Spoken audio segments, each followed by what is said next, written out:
Welcome to Happy Times and Places, a positively inclined Doctor Who episode commentary podcast in which I, Toby Hadoke, watch a Doctor Who story chosen by a friend of mine and see if I can guess what my special guest's favourite things about each instalment are. Hey, hello Hadokelings. My name's Allan Lear and I'm sort of an improv comedian and generally just a friend of Toby's. And he's asked me to come along and have a word with you about one of my favourite episodes of Doctor Who for this new podcast that he's doing. Well, I didn't have to think twice about my choice. One of my absolute favourites is The Curse of Fenric.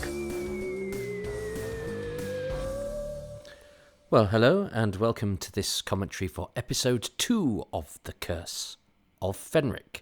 My special guest is Allan Lear, who is a fabulous fellow, and if ever you need anybody to proofread a book for you, then Allan is the man. He hadn't actually proofread any of my books when he recorded his contribution to this, which was at the very beginning of that plague we all lived under a while ago. But we've shattered our chains now, and we're back into the real world. And since then, I've preyed upon Alan's goodwill, and he's dotted the I's, crossed the T's, and removed unnecessary words or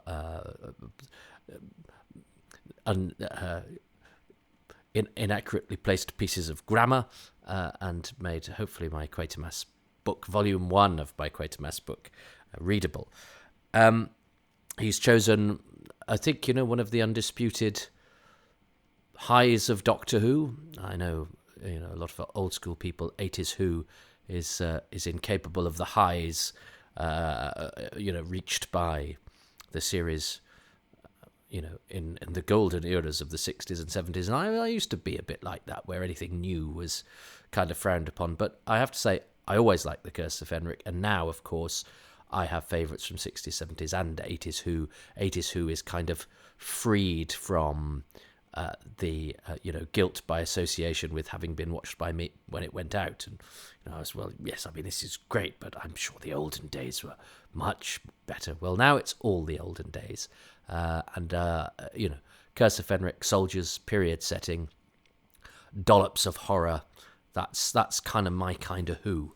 And as I say, I watched this over and over again as a kid. Haven't watched it for a while. We are watching the original, the as broadcast version.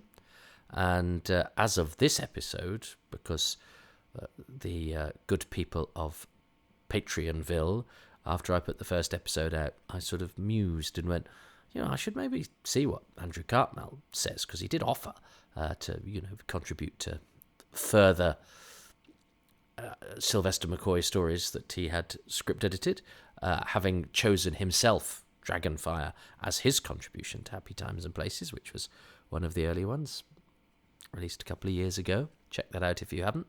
Lots of insight from Andrew. And so I dropped him a line, and so as of this episode, he will be the coder, where I haven't done the conversation yet, because, of course, I have to watch and choose my favourite thing, and then I have to interview him and see if his favourite thing is either mine or Alan's or neither of ours. So that's all in the future now. That's a joy I have to do in my timeline tomorrow morning. But for you just have to wait till the end of the episode. But obviously I have to choose my favourite thing first, because if I listen to what his is, I could just then come back, watch this and go, I think my favourite thing is the third hut from the left, which Andrew said was a place of where he got to hang out and do exciting things. I'm sure the third hut from the left won't be his favourite thing. I can guarantee that now. That's not a spoiler. That's just a guess. Right. But if I'm to do that, and to do that well, I have to watch the episodes now before I speak to him tomorrow. So before tomorrow is today, I'm going to press play in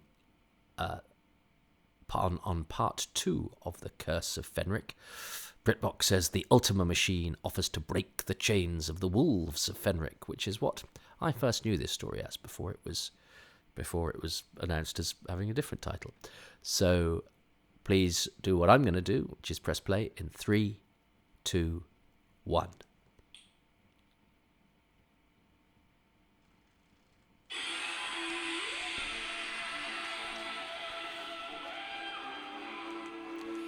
That's having read that blurb on BritBox has reminded me, and I'm going to do a confession now. Until I read the novel of The Curse of Fenric, I thought it was called The Ultimate Machine. I'm afraid so. I have to hold my hands up to that. We all have our mishearings, don't we? I'm sure Rob Shearman has one in The King's Demons where the Master says, "You can't have a proof, Doctor," and Rob thinks he says, "You can't have proof, Doctor," or the other way around. We all have our ones where we think somebody says a thing and we can never quite shake it. Well, for me, it was always, it was The Ultimate Machine. Beautiful rocks, aren't they? This is a great setting, this beach setting. And it's little touches like that, isn't it? Very grim, going, no, we don't want to make too much noise, so we're going to bayonet them, which is, a horrible, visceral sort of thing. Reminds me a little bit of that bit in Genesis of the Daleks, where they say, instead of these, we can't afford bullets anymore, so instead of these prisoners being shot, they'll be hanged. There's no need for that to be there, but it just makes this whole business of death a bit grimmer. And I love these bits that this story has, where quite often in drama these days, you'd probably have somebody going, "I shall pick up this book and I'm going to read this thing," but we just jump straight into it. And you've got a wonderful actor like Dinsdale Landon, and all of this great underwater shooting, and I think this is all really good. Although, I bet that was cold. And all of this, you don't really know what's going on just at the moment. Why are these magic words suddenly appearing? But it's all, it's all mysterious, and it's all this whole thing about the Viking curse. It's a bit Nigel Neely, isn't it? Something from the ancient past still retains some kind of power, and it is, it is there in the stones, and that's all very evocative stuff. And this is great. The dead body opening its eyes underwater. This is not the sort of thing one's expected to see in Doctor Who at this time.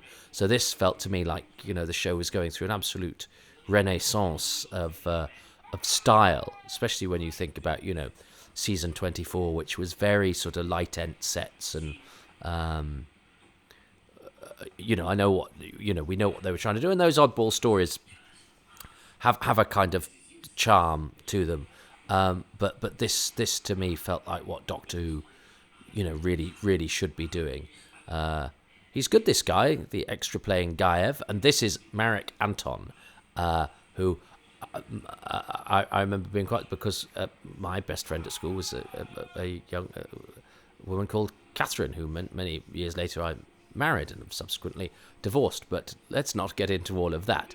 But I remember being, quite chuffed, because when I, had this on when my mates were around, because I was trying to convert them all to the ways of Doctor Who, she took a shine to Marek Anton, and as I've discovered since, I think some of the gay male Doctor Who fan contingent also, are not averse to the charms of Mr. Anton. I suspect he could probably, hoover up some totty of whatever flavour should he go to a Doctor Who convention, or should he have gone to one then. But I know they did, for a while nobody actually quite knew where he was, but I noticed Pete McTighe did get him for the making of on this, and Phantom Films got him for a convention. So, but I think he's back in Poland now. I think he did an episode of the Paradise Club, and of course he's the Destroyer in Battlefield. So he had he had a good time on Doctor Who this year before scootling off and doing whatever he ended up doing. This church is much better than having a set, isn't it? I'm reminded of what Alan said in episode 1. Use the ultimate machine. No, he says saying ultimate machine. I know it's great. There's the speed of this is fantastic. It rattles, and yet it's, even though it's quite speedy, it's atmospheric, and the church setting is terrific. and this is a great piece of plotting. They weren't here this morning, and you go, oh, that's a wonderful piece of mystery, and that's a great riddle, isn't it? How can something be ancient and current? And oh yes, and this is of course there's a secret base beneath the church, and this is terrific. I mean, this having it all on location can sometimes be, you sometimes have to sort of build sets inside existing buildings, and it can look a bit. Now, I mean, there's a compromise there, because it's pretty obvious where he went, and these guys are acting their socks off. But Sylvester tapping on the wall to the left is like, no, it wasn't there, because it wasn't that far away. But anyway, it's and that staging was a little bit phony. The way he sort of does Ace and the turn, that's an actor that's been told to stand on that spot and do that turn, but that's okay. That's a beautiful shot, and this is a lovely piece of acting from Nicholas Parsons. I remember, when this went out and seeing this bit and going, oh gosh, no, any reservations I might have had about Nicholas Parsons are completely out of the window now. And in the special edition, this scene is longer, and I'm not sure it benefits from being longer, because I think the way that this, I know it adds a little bit of the uncertainty because he says that line again, but I actually think ending on that slightly sort of plaintive moment, is absolutely fine. It's very good, and if you don't know about the special edition, I certainly don't think that you miss anything. And I always think this is a bit horrible, because they hit a man with a hat, don't they? That's pretty horrible, because they have to do this sort of silent and deadly thing. But I never quite got what they're doing with Proserov here, because he's quite happy here, saying it's as quiet as the grave.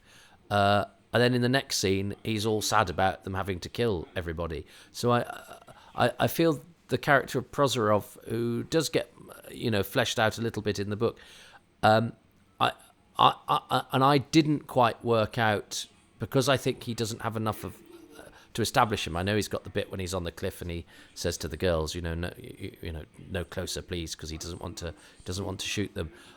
I wasn't entirely clear that was him, and then he was the guy on the beach, and he was the guy who was having. It took me a few times. I watched it a few times. It took me a few times to work out which Russian was which, and especially I think it's confusing because he seems so chuffed about that massacre that they've just carried out, and then he's being all sad, and Captain Sorin says, we have to do these things. So yeah, that's when I'd probably give another pass if I was reassembling this or watching the rushes. I'd go, I think we need to just be slightly clearer on Proserov. It may be just me being stupid. Peter Tchaikovsky, who plays him, was at Manchester University with Sophie Aldred, and where I went too. See, look, we've just seen him go, it's as quiet as the grave. Oh, and, they are going, the Sarge likes killing people. He's very good at killing people. But now he's sad about killing people. I suppose, it could have just hit him but, yeah, I don't, yeah. I said, watching it now, you're going, okay, it's clear that he was the guy before. I don't know. It just seems a funny shift to me. Churches are great for Doctor Who.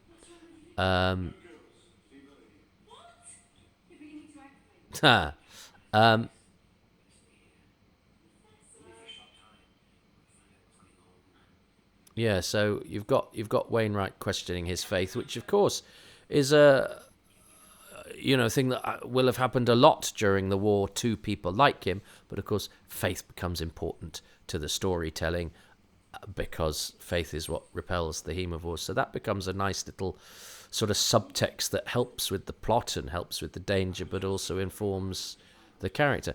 I mean, Nicholas Parsons is terrific in this, and He was always, he always did remind people in interviews and stuff, well, I am an actor. And I know a couple of friends who've sort of mocked him for that, sort of go, yeah, so, and he was going, oh, well, I am an actor, and you go, well, yeah, I do kind of get that, because when when mostly what you do is comedy is rather looked down on in this country, even if you're very good at it.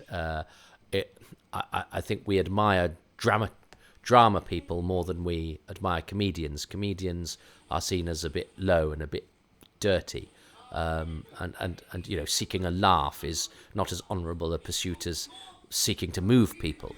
I don't know why, because we all need a laugh, and so I think a lot of comedians who are actors as well. This physician is healing himself as he's speaking to you.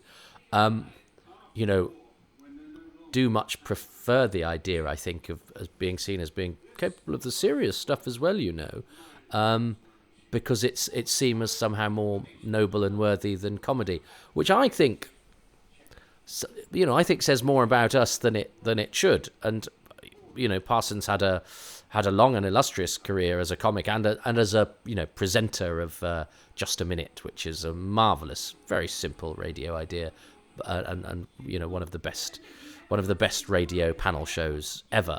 But I'm sure there was part of him that went, but I am an actor, and so this is where John Nathan Turner's policy of going, well, let's put people who are familiar for some things into other situations is a worthwhile thing to do. I mean, it does sometimes backfire, and sometimes it backfires because we're quite limited and we find it difficult to imagine that person doing the thing that we're not used to them doing. But I think Parsons is one of those who passes with flying colours.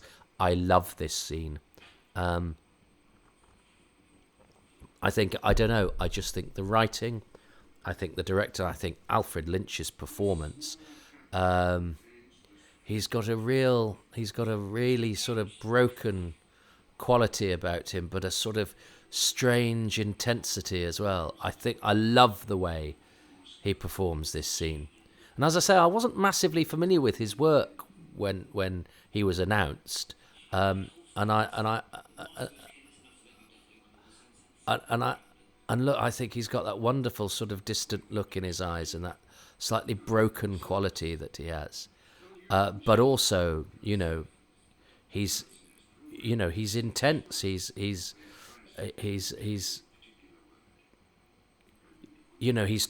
totally, he's mad. But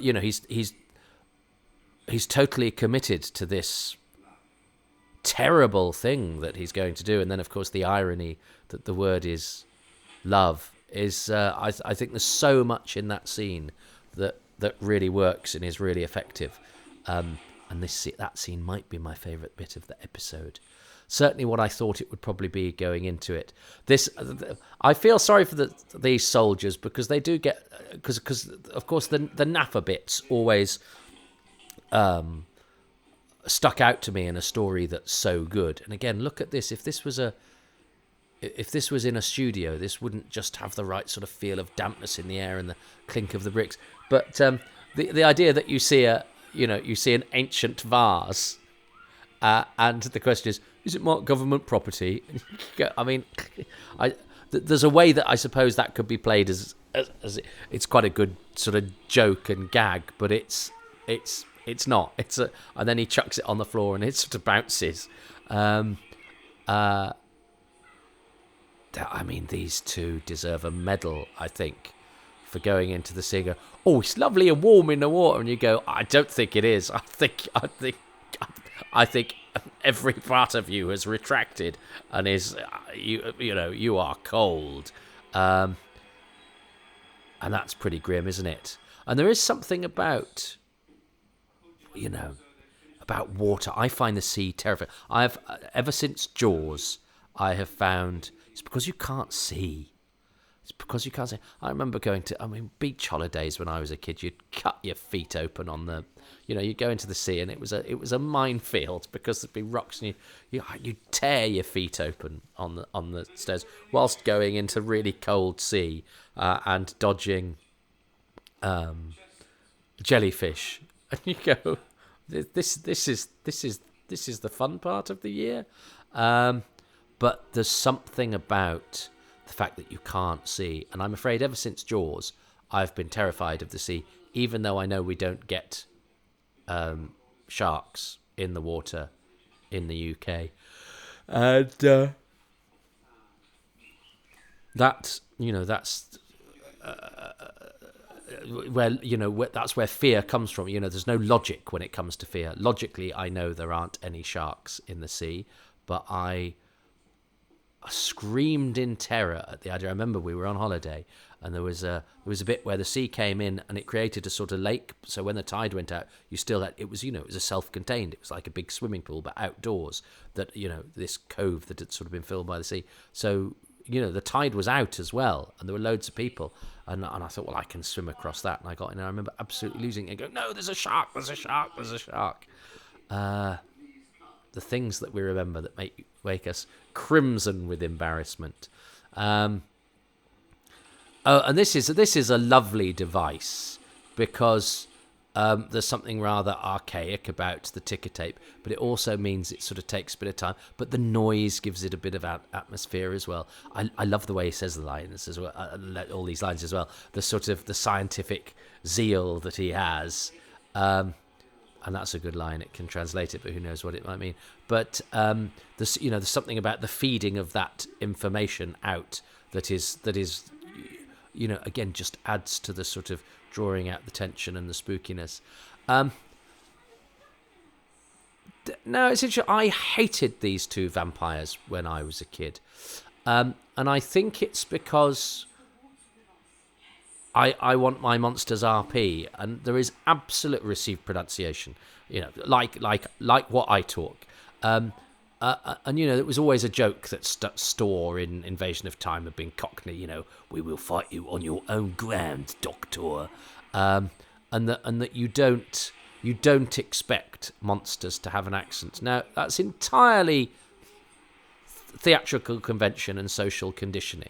That I know Philip Hinchcliffe, is not a fan at all of monsters who speak in Shakespeare, and that's great. You see, that's absolute proper Doctor Who. A man is lured into the sea, and I like the way that they sort of look and they sort of enjoy that and go, "Oh, we've just done a sexy death thing."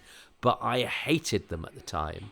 I think because, I suppose I didn't identify that sort of Cockney thing with being seductive, and they're supposed to be seducing him into the water. And I don't think you could do that with Cockney accent, which is utter snobbery on my part. And I'm sure a sexy Cockney could easily seduce me. So I don't know what I'm talking about. But I found them a real issue with the story at the time now.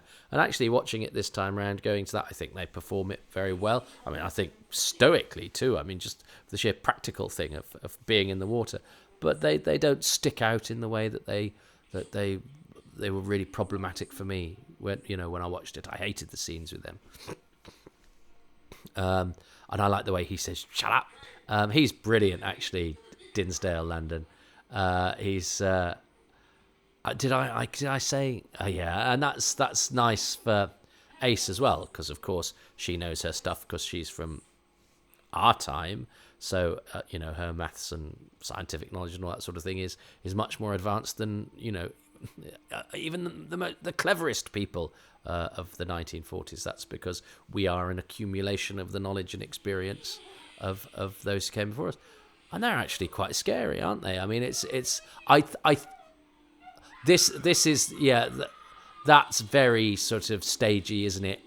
In that it doesn't cut quite quickly enough. Is that they sort of, it's sort of like, okay, darlings, you sort of loom over her and cut. And then John Nathan Turner's dog in the background, and it doesn't. It's a little bit stagey, and I think the long nails are perhaps a vampiric addition too far, sort of thing that might look better on film. They just look a bit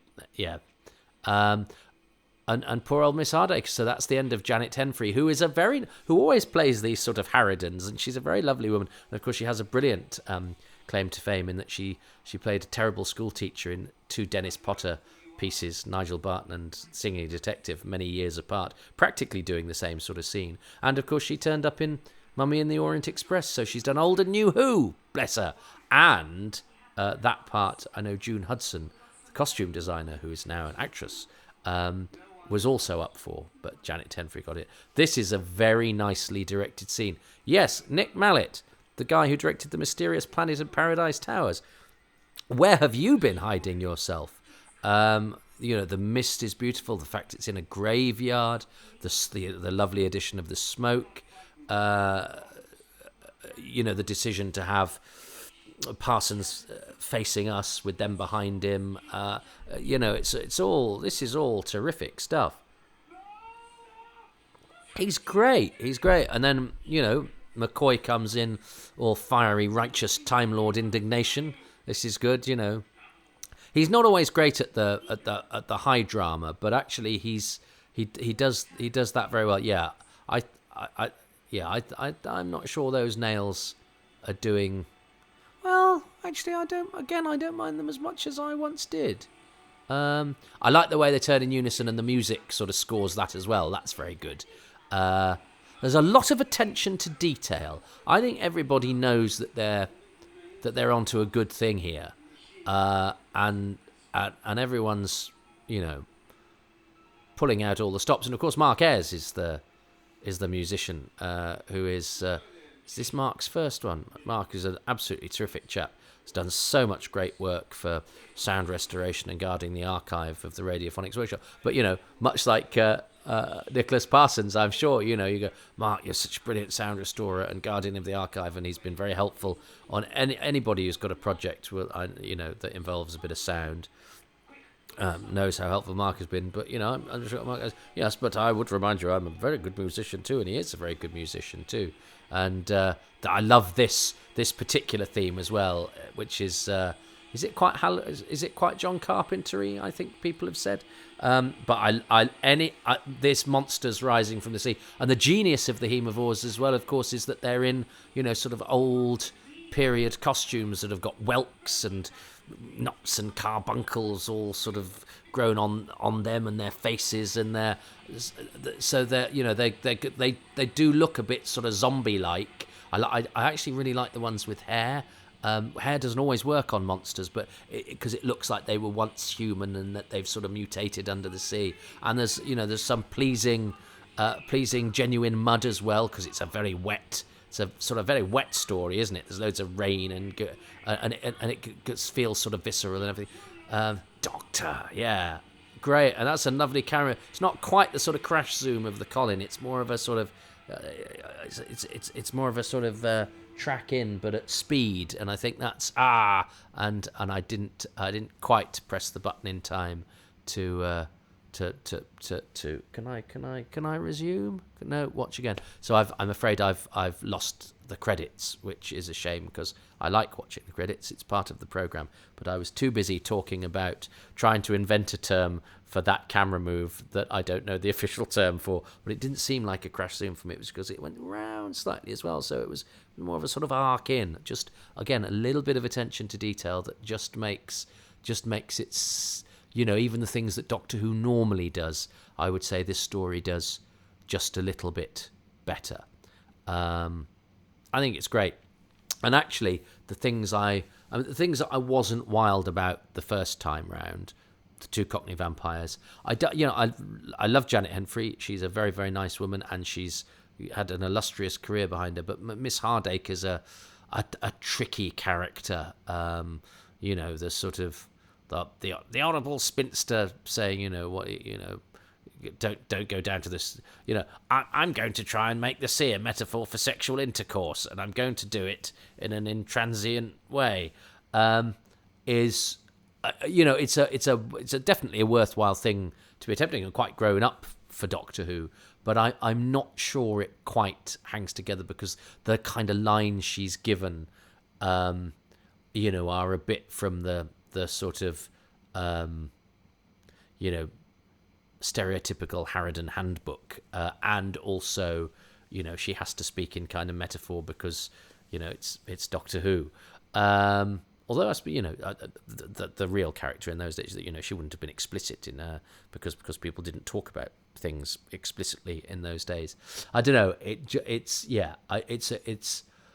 a sort of shrill note that is not necessarily an easy watch in a way, and despite the fact that the intent behind it is good, and everybody doing it has talent, it just doesn't, and sometimes you can throw all that stuff together and it still doesn't quite work. I have to be honest that's a bit that doesn't quite work for me. So I wasn't sorry to see Miss Hadoke get killed. Those things you can only say when watching television. Where I didn't mind when they got killed. I was quite pleased when they got killed. And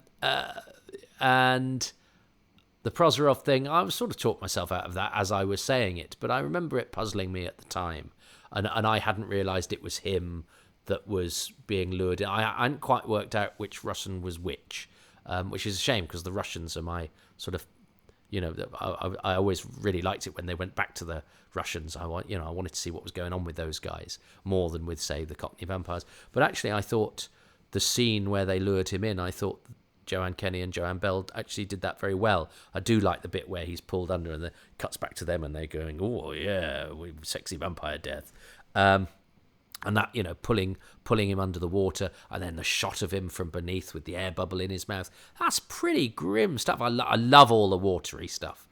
Setting it by the beach, and of course Whitby was where Dracula came ashore, and all of that sort of stuff.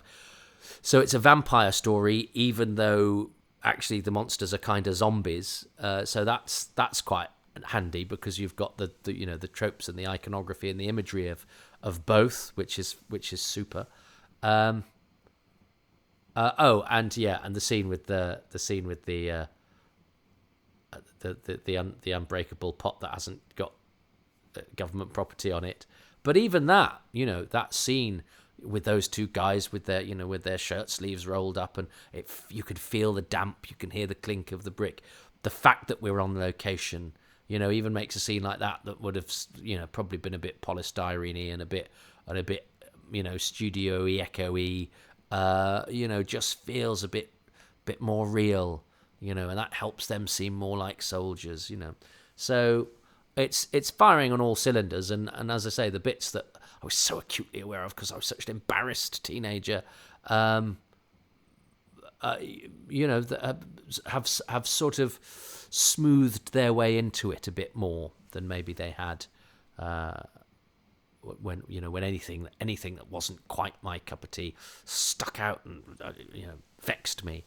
In the same way, really, as that when I was a kid, it was 60s and 70s Who, and then 80s Who was a bit of a didn't quite fit in with the rest of it because it was the stuff that I watched, so not as good as the stuff that had come before me. Whereas now, of course, I think 80s Who is a part of that whole of the classic series and has an equal amount of things I love, and actually as I get older, the things I don't forgive, as with every era, especially doing this project, seem blissfully unimportant, and I just go, well, it's fine, it doesn't matter, and it's a much more enjoyable way to watch the show, I have to say.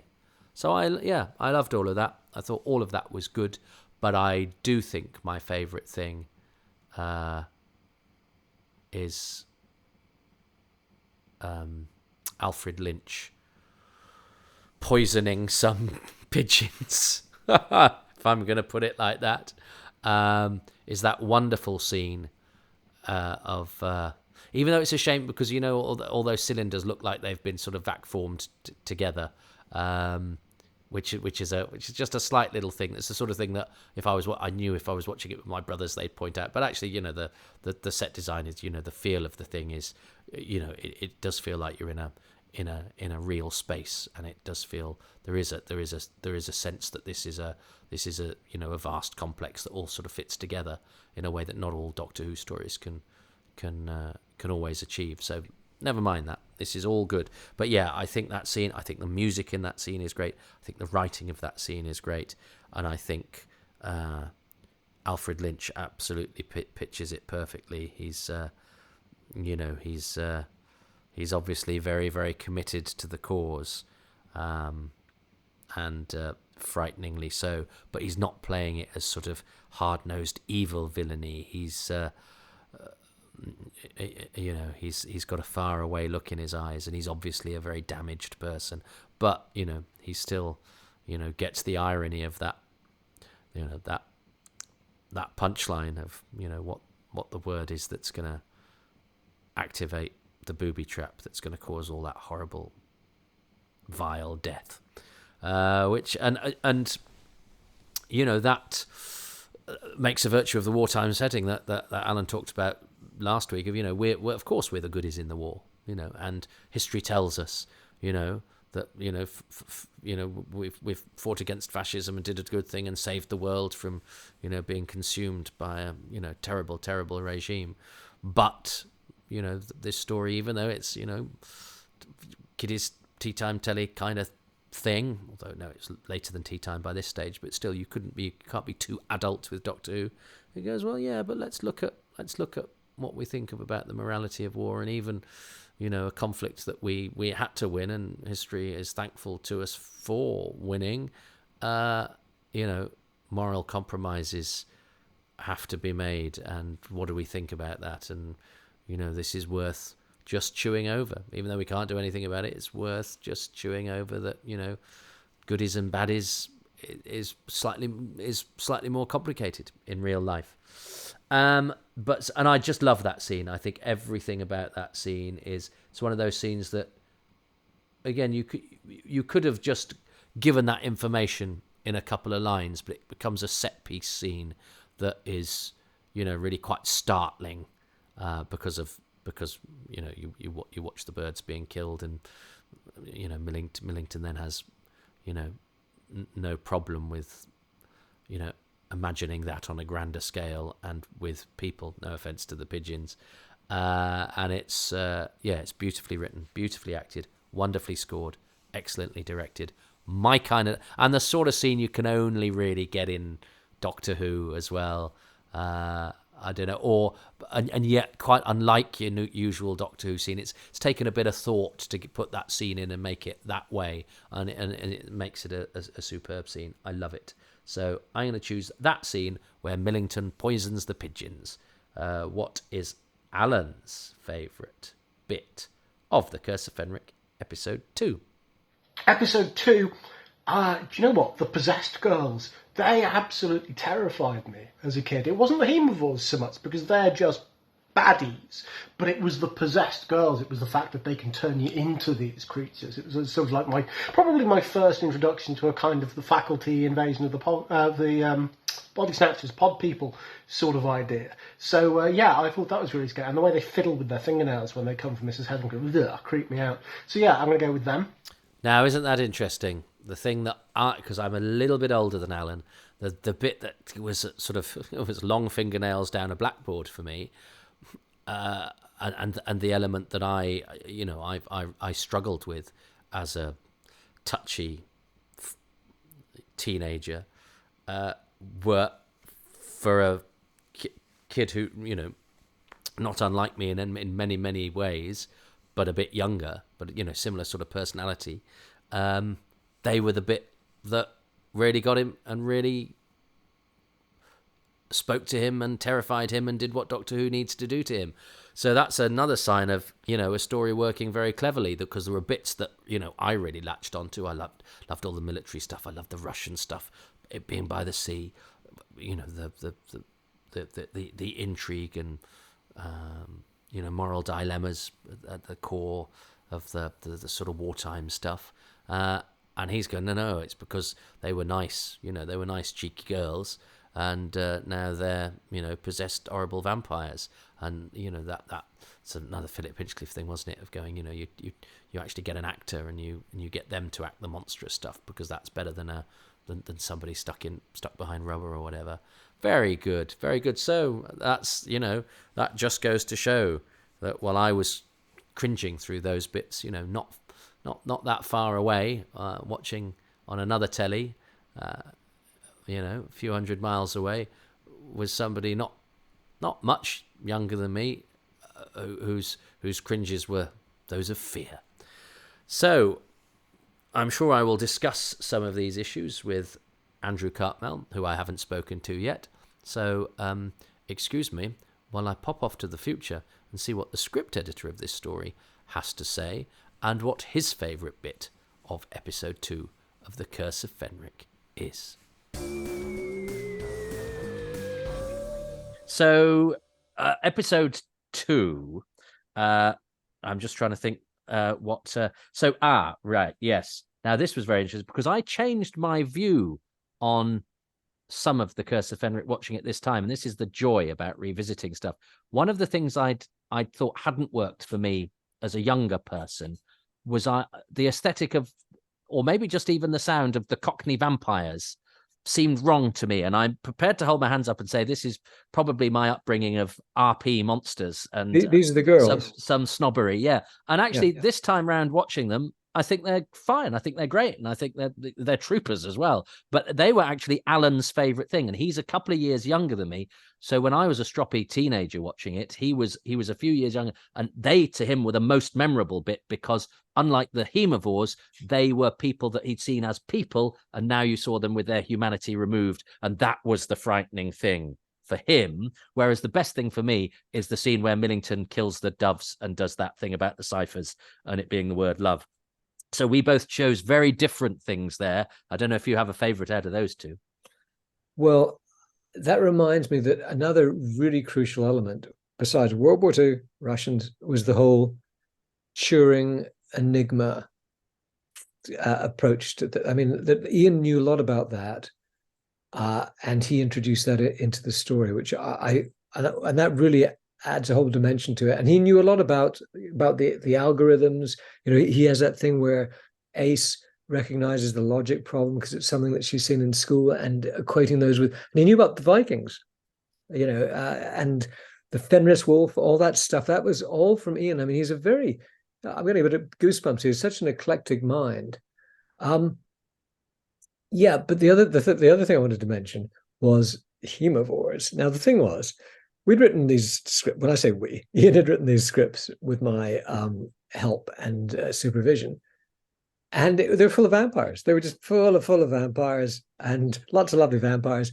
And John freaked out. Like, we could. He was strange about this because he sort of sometimes had a bit of a tin ear. Like he would have stuff on the show which was incredibly brutal and offensive, and you think, oh, that's fine. An example would be Vengeance on Varos.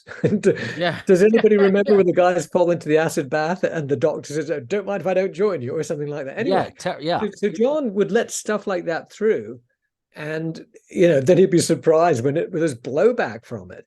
But on the other hand, he'd read the word vampire in the script and he'd flip out because he thought, it would get us into deep shit because, too scary and all that. And so, I mean, that's nonsense, but he was in charge. So I talked to Ian about it. We agreed we're not going to change anything except for the word vampire. And Ian came up with the word Hemivore, blood eater. And just I think he just did a global search and replace of vampire for Hemivore. And that was it. And that was fine. I mean, we did exactly the same thing with Silver Nemesis.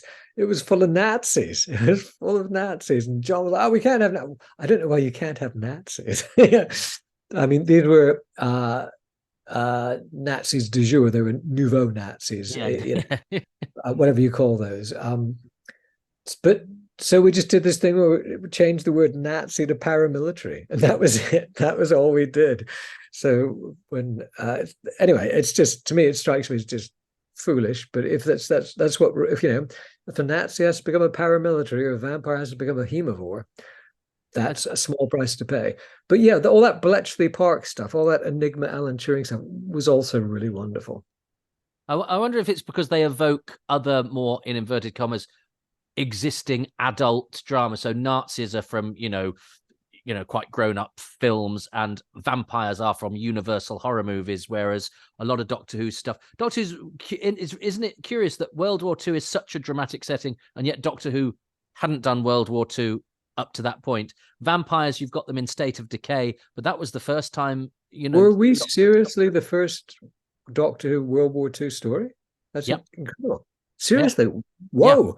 Yep. And then we did it in a very different way. Isn't that fantastic? Yeah. We did World War II in a from a completely unusual angle. I had no idea, Toby. I mean, I just assumed that it was one of the periods that had been strip mined in earlier stories. You would think, wouldn't you? And no, it's really curious.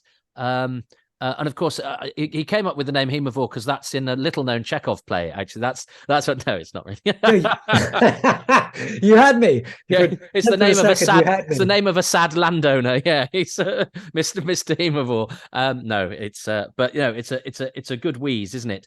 But yeah, there is something about a vampire, about a blood drinker that seems a bit more visceral than your normal Doctor Who monster. Maybe that's it. I have no idea what the thinking was, but that's as plausible an explanation as any. Well, I'm glad I was able to come up with a plausible explanation. I'll probably come up with more of those than I will points, as is usually the case with Happy Times and Places. But hey, it's not the winning, it's the taking part that counts. And we have an additional person taking part this time around, the script editor of the story. I'm really thrilled about that and grateful to Andrew, who'll be back next time. Well, thank you ever so much for listening to Happy Times and Places, which is presented by me, Toby Hadoke. My special guest this time around is Allan Lear, and we are both joined by Andrew Cartmel, former script editor of Doctor Who. Thanks to them both, and to the patrons who make these podcasts possible.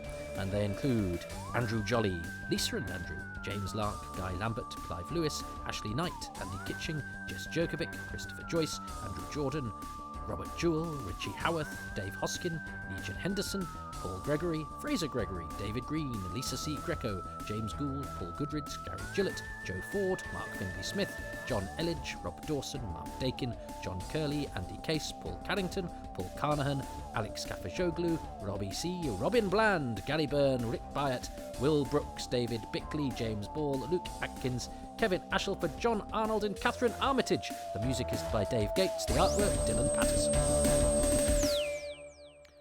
Well, if you would like your name to be one of those names, all you have to do is go to patreon.com/Toby Hadoke, where for as little as £3 a month, you can get advanced releases, bonus releases, AMAs, special exclusives, bits of ephemera I've got lying around on my hard drive. That intended to sound like, oh, funny clips or the odd memory, and it sounded like something either unpleasant or illegal or a mixture of the two. It's nothing like that, but it might be an interview with Colin Baker I did when I was 13. Things like that. Interviews with people that I've not published before, or photographs from events I've just been at, or behind the scenes of DVD extras, all that sort of stuff goes on at patreon.com/Toby Hadoke. Starts at £3 a month, goes up to a gazillion quid, and you can get a 10% discount on the £3 or the gazillion quid that you spend, and it enables me to keep these advert-free, all these podcasts advert-free, and you get the podcasts well in advance of when they're released to everybody else. Patreon.com/Toby Hadoke. And if you can't or don't want to do a monthly thing, that's totally understandable. Times are tough, and I completely get it. You can go to ko-fi.com/Toby Hadoke if you're feeling particularly flush, or there's an edition you've particularly thought I've deserved some virtual coffee for. But what costs you nothing, and what's really, really important and helpful, is if you like and subscribe to Toby Hadoke's Time Travels. If you follow the Twitter feed at Hadoke Podcasts, I have my own at Toby Hadoke, and if you leave reviews everywhere you possibly can, a 5-star rating and a couple of lines of review really help to make these algorithms shine and glimmer in the moribund wastes of cyberspace, and it just really helps to get them noticed. And it's nice if they're noticed, because then people listen.